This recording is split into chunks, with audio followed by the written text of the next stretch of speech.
अस्सलाम वालेकुम friends, welcome back to top smarties. Drama serial Qalandar. Shafaq ने तो इल्ज़ामात लगाने की इंतहा कर दी कि उर्फ़ी से बर्दाश्त न हुआ और उसको थप्पड़ रसीद कर दिया और साथ ही अब वो घर से भी निकल जाती है। फिर उर्फ़ी जो कि उससे मोहब्बत भी बहुत करता है तो उसे मनाने भी पहुंच जाता है, जहां पर वो और उसकी माँ बातें कर रही थी कि ये मामला तो ख़ानदान तक जाना चाहिए ताकि सब लोगों को उर्फ़ी और दुर्योधन के किरदार के बारे में अच्छे से इल्म हो जाए। तो उर्फ़ी को इनकी बातें सुनकर बहुत गुस्सा आ जाता है। कहने लगा, मैं यहाँ पर मामले को सुलझाने आया था, लेकिन अब नहीं। मेरे तो तुम दिल से भी उतर चुकी हो। जाओ बताओ, ख़ानदान को क्या बताना चाहती हो। अब यहाँ पर तो उर्फ़ी शफ़क़ को कभी कबूल नहीं करेगा।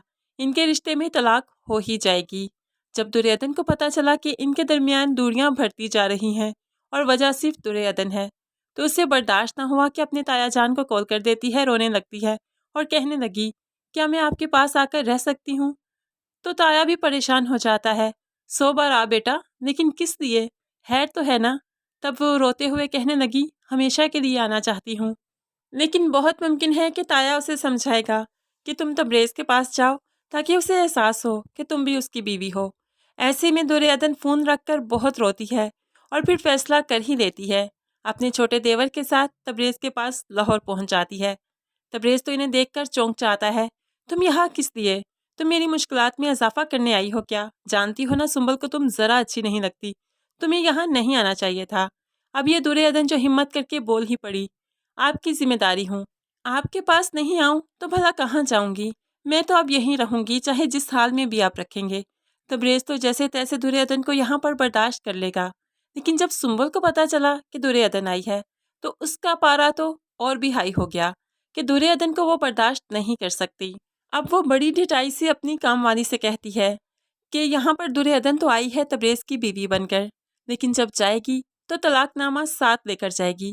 तब ये उसे मान भी नहीं रह जाएगा कि वो तबरेज़ की बीवी है या तबरेज़ पर उसका कोई हक है।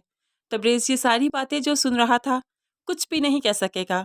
जो अपने माँ बाप की इज्जत नहीं करवा सकता इस सुंबल से, वो भला दुर्योधन की इज्जत क्या करवाएगा।